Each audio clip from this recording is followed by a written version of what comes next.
Hello everybody, y'all want to be a part of the video, okay? Well, hi everyone. Okay, no sir, nope. So, I've done a lot of reflecting about things, especially with me going to be turning 50 this year. I still have some months, but throughout the next 9 months before I actually turn 50, I'm going to be doing a lot of reflection, and I took some notes because my memory's not wonderful. I can't remember everything. So I had some things I jotted down that I wanted to talk about. And I started thinking about who I've been, every decade, like what's changed. And of course they're just going to play this easy.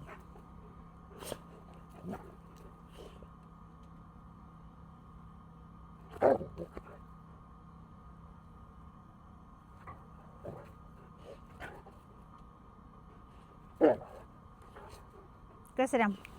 Go.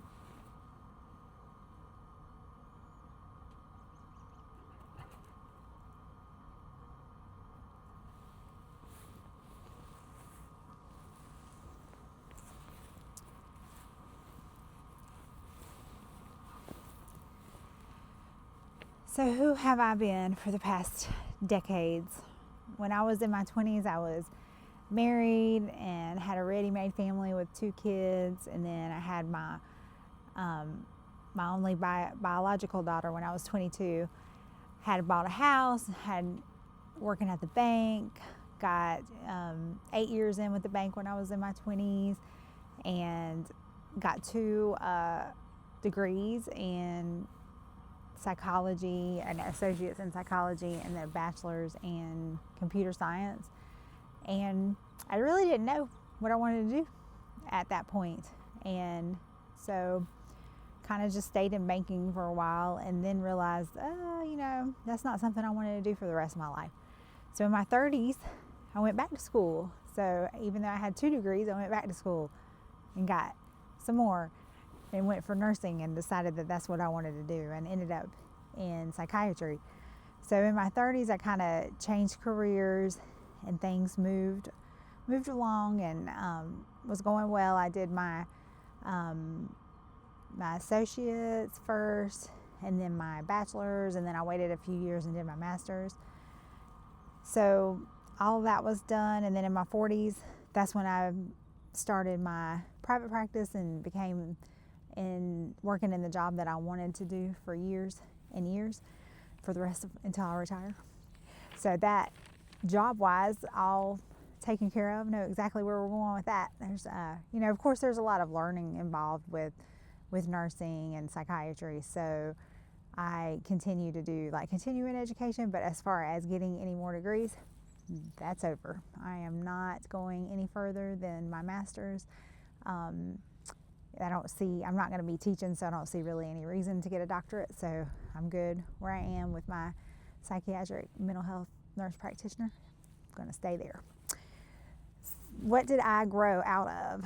So in my 20s, I did like to have fun. I like to party and have fun and go out, every other weekend, go to dance clubs and bars and bowling, and stayed out until 2 o'clock in the morning, having fun, hanging out with friends and things like that. And then when I got in my 30s, that's when things started to slow down. That wasn't as important. Took longer to recover from, going out. It's not what became one of those things where it would take more than a morning to get over, so it wasn't worth it. And so I stopped doing that. And I still like to have fun, but definitely not an every other weekend thing. This is going to be more like an every 3 month thing. not much now. Some of the hardest moments in my life that I've reflected on was losing people. That is the hardest part, is for me, is death. I don't deal with death very well. I definitely feel like I've had a lot of losses. I've had my grandmother Bagwell, my yaya, my nana, my papu, my granny, my pop, and most recently my Aunt Stephanie have all passed away. And they were older, and they had lived their lives, and some of them we knew it was coming, and some we didn't. There was 2 losses that hurt the most. Of course, they all hurt in different ways, but sometimes when people are older and you look at their lives and you look at all the fulfillment and all the people that they've touched, and it's a wonderful thing. It's a real blessing and celebration. But when people die when they're young, it's a different point of view. And I lost my best friend, Lindsay Carpenter. She was also a psychiatric mental health nurse practitioner. I actually met her. She was my preceptor, and I learned so much from her. She was the smartest person that I've ever met, and she had cancer twice, and unfortunately in 2020, the second time around, she lost her battle, and she was very young, in her 30s. I believe she was either 33 or 34 at the time, and it was really hard.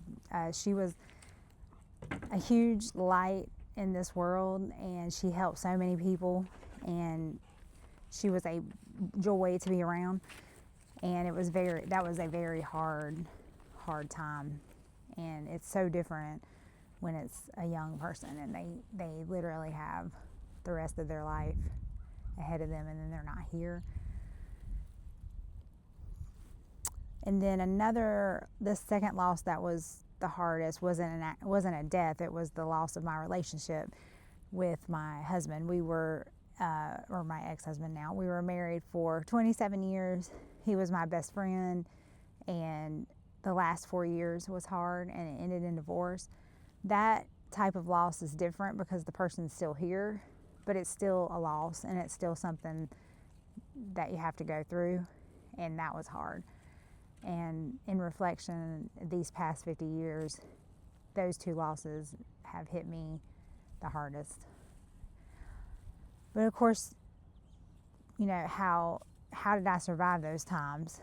So survival is different for everybody, and everybody handles things differently. I have a really great support system. I have a lot of family and friends who were really there for me during those times, and it was them, and then of course having faith in a higher power and prayer. And of course the dogs are going to act up while I'm talking about how knock it off. So family, friends, and faith in a higher power and prayer, those were very important things that helped me survive during those losses. I am a hard worker, so throwing myself into work became something that I really focused on. But I think sometimes work can become your life, and you have to find that balance, that work-life balance, and not let it just become your life and that you don't do anything else. I've talked to people who haven't gone on vacation in 5 years, and I don't want to ever work that hard and not get benefit from the hard work that I do. I definitely believe in vacation, and that's another way to survive and way to move forward with life's challenges. And I usually try to go on vacation, even if it's just like a short 4-day, like every 3 months, or every 6 months. I don't go longer than a year. Like, I'm going to go somewhere. Whether it's solo, I don't mind solo travel, and I don't mind family travel, and I don't mind friend travel. It's all great no matter what. And being around people and places and new things, it's a wonderful to do something new. Music's always been my outlet as well.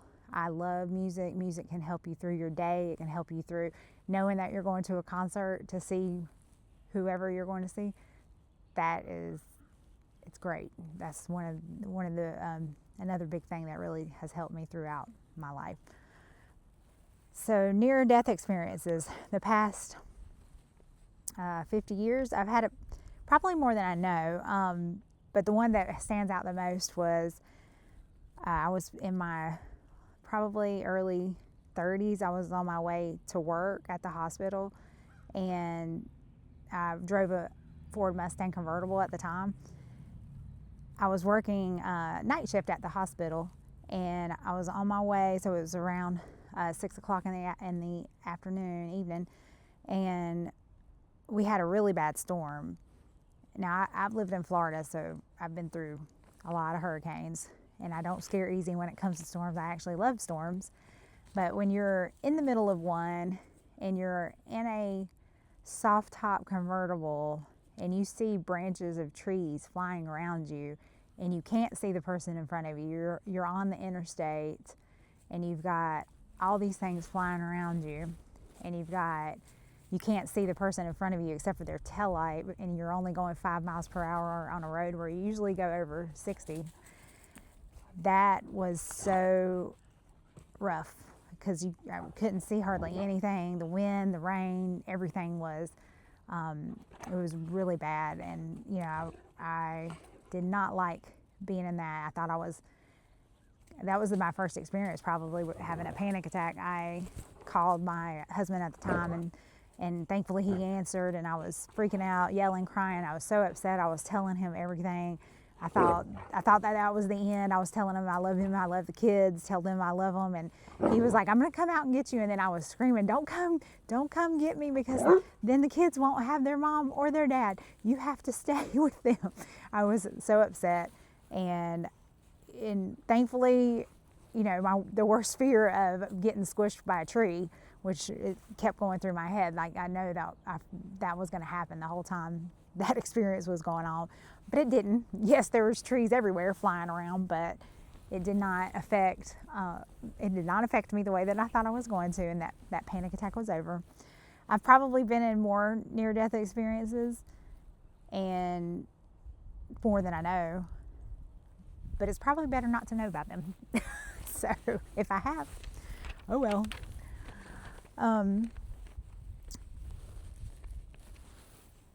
What do I want to experience before my next milestone? So this milestone coming up is the Big 5-0. That's coming up in September. I'm excited about it. I'm surprised that I'm here. I never thought I was going to live this long. When I was a teenager, I did stupid things, and I didn't think I was going to make it out of my young years. And then when I was in my 20s and 30s, I drove like a hoodlum. I don't speed as much as I used to, but I used to speed. I had a very lead foot, and I just knew as much as I was on the road, because I used to, between traveling and then having to go real long distances with either work or with school, I was on the road so much, and they always say you could die more by a car accident than an airplane accident. So I figured that's what's going to happen to me. But then that didn't happen. So what do I want to experience before my next one? So 50's coming up in September. So if my next one is 60, so the next decade, I would like to, and that's of course the easiest question to answer, I'm ready for van life. That's why I created this channel, because I'm going to be traveling full time in a van with my dogs, and I am so excited about it. I have researched this since COVID hit, but I didn't think it was something that I was going to be able to do. And then I ended up rethinking about it over the summertime, and it seemed like now was the time. It's like things are good, things are settled. I'm at a good point in life. I can actually travel, and I want to travel. I don't want to wait until retirement.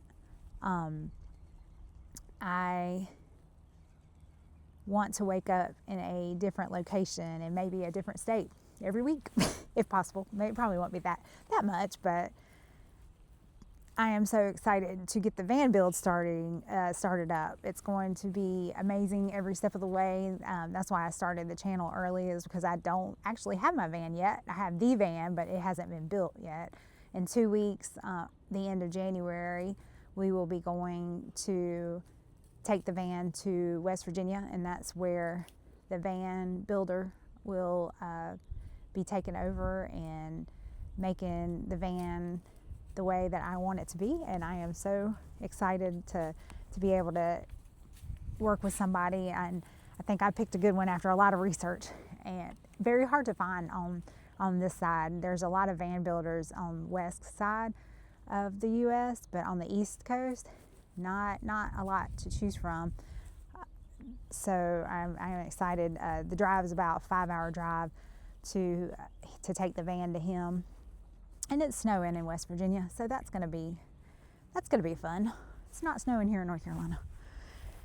So my goals when I do start van life will be to visit every state. I already have 13 states under my belt, so I've got 37 more to go, so that's a lot. I'm most excited about the Wild West and visiting old towns. I love history now. Didn't really like history too much when I was younger, but I do like history now, and I do look forward to learning more about all the other states. I know a lot about the east coast states because that's where I'm from, but I want to learn more about the West and the places that I've never been. If you can hear the dogs in the background, that's not my dogs. It's the neighbor's dogs. And I also want to visit all 63 national parks. I've also been a blue-green timeshare owner since 1997, and I've only been to a handful of them, probably 10, and they have 40 resorts, and I would like to stay at all of those resorts. I don't get to stay at those resorts much because I do have animals, and blue-green does not allow animals. That's a problem. I don't like that they don't, but it is what it is. Can't do anything about that.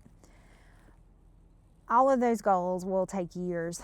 Hitting all the states, seeing all the national parks. Maybe it'll last the whole 10 years. But if for some reason I do meet all those goals in some specific amount of time, like 5 years, then I can always go to Canada or Mexico or Central America or South America. The world that we live in is a beautiful place, and I definitely want to see as much of it as possible. And the last part of this video is advice I would give my grandkids and everyone else in the world. So not just my grandkids. This is for everybody. Be nice to everyone you meet. Don't let differences like race and gender and ethnicity and age and size or anything hold you back from meeting new people and going new places or helping others. If you don't know what people are struggling with, and that's not just the nurse in me talking, even if I was still working at the bank and I was just taking care of people's money, I would still care about people, and I would still be as kind as I could to everyone I meet and everyone at work and outside of work. There's a lot of darkness in the world. Choose to be the light. That's something that's really important because you hear so many bad things in the news, and it's very hard to watch the news, especially with so much social issues going on. And it's really hard to see some of that, and you really should limit it, especially if it bothers you a lot. Limit your daily dose of news. And try to just be there for people, which brings me to another goal that I actually forgot. And that is, with the van life, I want to be able to help others in different ways. Not just mental health is what I do for a living, but I also want to help people in disaster areas. Some of my friends and family and I got together and we helped out and we volunteered during the aftermath of Hurricane Helene in the mountains of North Carolina. Because I live about a couple hours away from most of the locations, and it was really easy to go up and help for the day and then come back home. And we volunteered with Samaritan's Purse, and that was really good for my soul. It was very rewarding to do that, and being able to help others is amazing. I mean, I help others. I help people every day with my job. But it's also great to be able to help them in other ways too, not just, something I'm paid for or something that I'm not paid for. I like to be able to volunteer and help people as well. So I am looking forward to being in van life and trying to set a goal of helping at least, 1 to 2 times a year for weeks at a time. And any disaster zone and places like that, I want to be able to go out and and help when I can. So I'm doing these things while I'm physically able to. That's another reason for van life for me, is that I don't want to wait until I'm retirement age. If I retire when I'm 67, I think that's the new retirement age. I'm probably physically not going to be able to do the things that I can do now. So I want to be able to be healthy and be physically active and enjoy all these places and be able to help others. And I look forward to what it's going to be like for the next however long, but at least from maybe 50 to 60. So hopefully you'll be here, enjoy me, I'll take you along for the ride with me. If you follow me on my channel, we're going to be doing a lot of traveling and a lot of posting videos of the places that we go and the things that we see and the things that we do, and it's going to be fun. And I'll be happy to have you, and thanks for listening.